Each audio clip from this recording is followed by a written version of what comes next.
নমস্কার, অ্যাস্ট্রোলজার জাহ্নবী চ্যানেলে সকলকে স্বাগত। আজকের বিষয়বস্তু শত্রু দমন।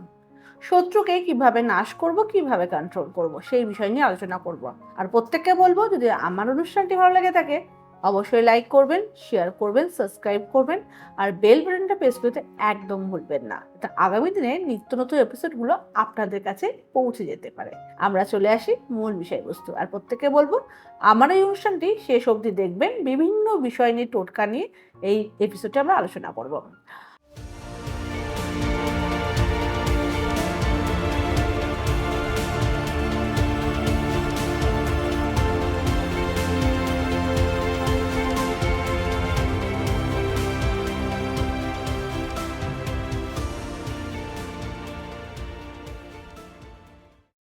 আজকের বিষয়বস্তু শত্রু দমন।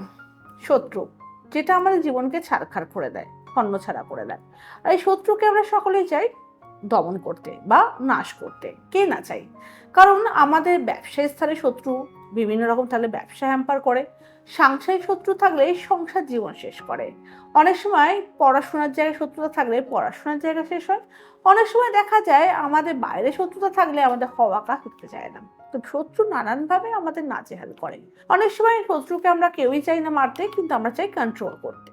বিভিন্ন প্রসেসের মাধ্যমে আমরা শত্রুকে কন্ট্রোল করতে পারি। কখনো নিজের ঘরের লোক শত্রু হয়, আবার কখনো বাইরের লোক শত্রু হয়। তো ঘরের লোক, বাইরের লোক শত্রুকে বিভিন্নভাবে আমরা কিন্তু কন্ট্রোল করি। তো আমাদের জন্মকুণ্ডলিতে একটা কথা বলে রাখি, আমাদের জন্মকুণ্ডলিতে প্রত্যেকটা গ্রহ নির্দিষ্ট নির্দিষ্ট কাজ করে। দেখবেন একটা বাড়িতে 10 জন মেম্বার থাকে, 10 জন মেম্বারের মধ্যে 2জনের প্রচন্ড রকম শত্রু, বাকি 8জনের শত্রু থাকে না। যে 8জনের শত্রু থাকে না সে সবসময় মনে করে আমার তো কোনো শত্রু হয় না, তোর কেন বারে বারে লোকের সঙ্গে শত্রুতা হয়ে যায়। প্রত্যেকের মাথায় রাখবে, শত্রু কিন্তু কেউ করে না, গ্রহগতভাবে হয়ে যায়। অনেক সময় দেখা যায় তুমি ভালো কথা বললেও লোকে মারতে তোমরা চলবে। তুমি হয়তো অতীব শিক্ষিত ছেলে, সমাজে তোমার নাম যশ প্রতিষ্ঠা সবই আছে, কিন্তু যখনই তুমি কাউকে ভালো বুদ্ধি দিতে যাও, উপদেশ দিতে যাও, উল্টে মানুষ প্রায় তোর ভালো বুদ্ধি আমার চাই না, তুই উল্টে আমার ক্ষতি করছিস। আবার অনেকে যখন কোনো মানুষের খারাপ বুদ্ধি দেয় বা ক্ষতি করে, তখন সেই মানুষটা মন দিয়ে শোনে, হ্যাঁ এ মনে নিশ্চয়ই আমার ভালো বুদ্ধি দিচ্ছে। তো এটাও কিন্তু আমাদের কপালের ব্যাপার, জন্মকুণ্ডলিতে থাকে যে আমাদের শত্রুতা কাদের দ্বারা হবে আর কাদের দ্বারা হবে না, কাদের শত্রু বেশি হবে কাদের হবে না। তো আমাদের প্রত্যেককে ছক বিচার করে গ্রহগত প্রতিকার যদি করতে পারি, তাহলে শত্রুতাকে আমরা কন্ট্রোল করতে পারি। যেমন একটা এক্সাম্পল দিই, ধরো কেউ একজন রাস্তায় থাকে, আর কেউ একজন থাকে বিশাল পোস্টে, একটা বিশাল বাড়িতে, তার বাবা মা বিশাল প্রতিপত্তি আছে সমাজে। যে রাস্তায় থাকে সে হয়তো কাউকে জোরে কথা বললো, সেই ব্যক্তিটা যে জোরে কথা বললো রাস্তায় থাকে, তার হয়তো হাজতবাস হয়ে গেল। আর যার বাবা বিশাল প্রতিপত্তি সমাজে আছে সে হয়তো খুন করেও চলে এলো, কিন্তু বাবার টাকার জোরে, অর্থের জোরে সে হয়তো কোনো শাস্তিই পেল না। কেন? দুটো মানুষের মধ্যে তো তারতম্য কেন? কোনো যে মানুষটা রাস্তায় থাকে সে জোরে কথা বললে জেল হয়ে গেল, আর যে যার বাবার এত প্রতিপত্তি তার কিছুই ক্ষতি হলো না। এটা তো দেখতে পাই, সমাজ ব্যবস্থা আমাদের চোখের সামনে ঘটছে। তার কারণ তার বাবা স্ট্রং। সেই একই রকম ভাবে আমাদের জন্মকুণ্ডলিতে যাদের গ্রহগত স্ট্রং অবস্থায় থাকে, লগ্নগুরু, ভাগ্যগুরু, শিক্ষাগুরু, বিভিন্ন গ্রহগুলো পজিটিভ প্লেসমেন্টে থাকে, তারা যে কোনো সমস্যা, যে কোনো শত্রু, যে কোনো কিছু থেকে অতি সহজে নিজেকে কাটিয়ে উঠতে পারে। আর যাদের জন্মকুণ্ডলিতে এটা থাকে না, গ্রহগত প্রতিকারও থাকে না, গ্রহগত প্রোটেকশনও থাকে না, সেই জাতক না চাইলেও শত্রুতার সমস্যায় জড়িয়ে পড়ে। তো এবার চলে আসি শত্রু থেকে কিভাবে বাঁচবো। যদি দেখো ঘরের মধ্যেই তোমার শত্রুতা বেড়ে যাচ্ছে, ঘরের লোকই তোমার শত্রু হয়ে যাচ্ছে, কিন্তু তাদেরকে কিছু বলতে পারছো না, কিন্তু তুমি রিয়েলাইজ করতে পারছো যে সেই মানুষগুলো তোমাকে বিভিন্ন পদক্ষেপ আটকে দিচ্ছে শুভ কাজের জন্য, তার জন্য কিচ্ছু করতে হবে না। শনি এবং মঙ্গলবার এই ক্রিয়াটা অবশ্যই তোমরা করবে। কি করবে? 1 কেজি কালো সর্ষে বা হলুদ সর্ষে বাজার থেকে কিনে নিয়ে আসবে। নিয়ে এসে সেটা ভালো করে একটা লোহার কড়ায় ভেজে একটা পাত্রে রেখে দেবে। শনি মঙ্গলবার করে বাড়িতে যখন সময় পাবে ধুনো দেবে। ধুনো দেওয়ার সময় যে ব্যক্তিটি মনে হচ্ছে তোমার সঙ্গে শত্রুতা করছে, হাতের মধ্যে, ছেলে হলে অবশ্যই ডান হাতে নেবে আর মেয়ে হলে বা হাতে নেবে, নিয়ে সেই শত্রুর নাম করে 3বার ফু দিয়ে সেই ধুনোর মধ্যে তোমাদের কিন্তু সেই সর্ষে কিছুটা দানা ফেলে দিতে হবে, আর সেই ধোঁয়াটা বাড়ির চারিপাশে তোমাকে দিতে হবে।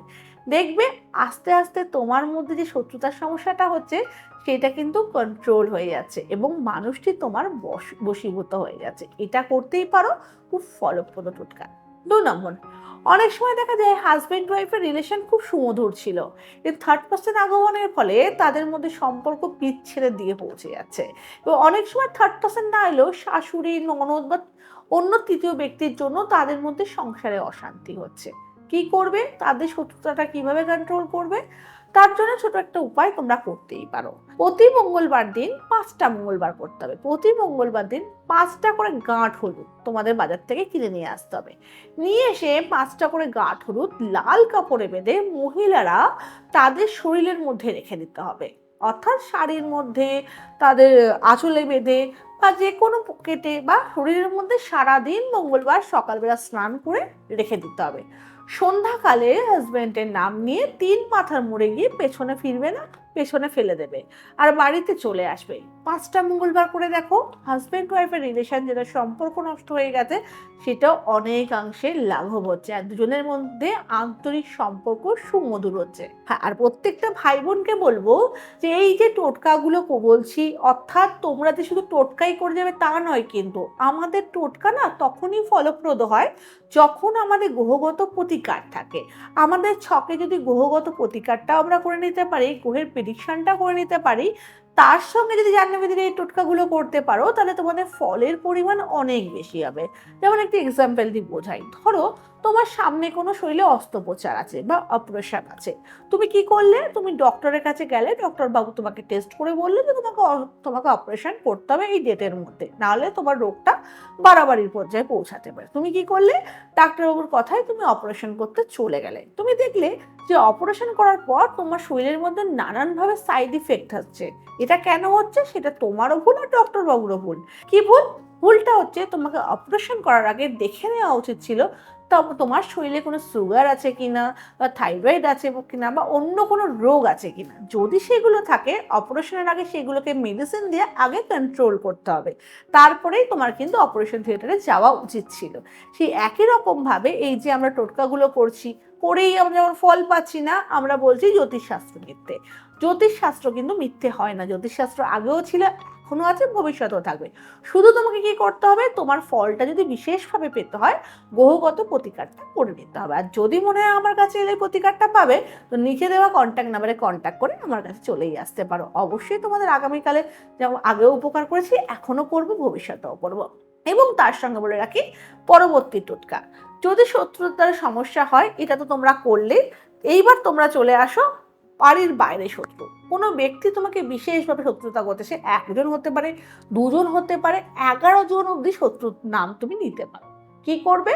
বাড়ির উত্তর পূর্ব দিকে মুখ করে বা উত্তর দিকে মুখ করে শনিবার দিন বসবে। 11খানা তেজপাতা নেবে, 11খানা শুকনো লঙ্কা নেবে, আর একটু কালো সুতো নেবে।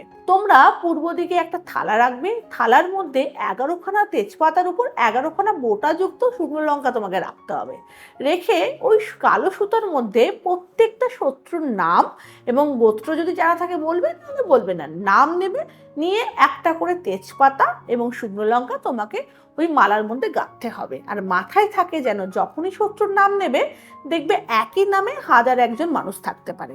ওই নামের মানুষটার প্রতিচ্ছবি তোমার মনের মধ্যে আনতে হবে, সেই মানুষটার ছবি মনের মধ্যে আনতে হবে, তাহলেই কিন্তু সেই মানুষটাকে তুমি কন্ট্রোল করতে পারবে।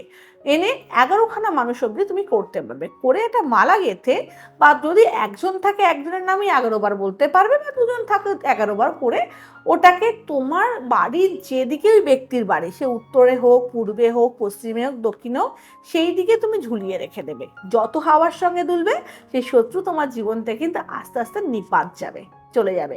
আর প্রত্যেককে বলবো, যদি এই সমস্যাগুলো থাকো, শত্রুতার সমস্যা, এই টোটকাগুলো করো, খুব ফলপ্রদ ফল পাবে।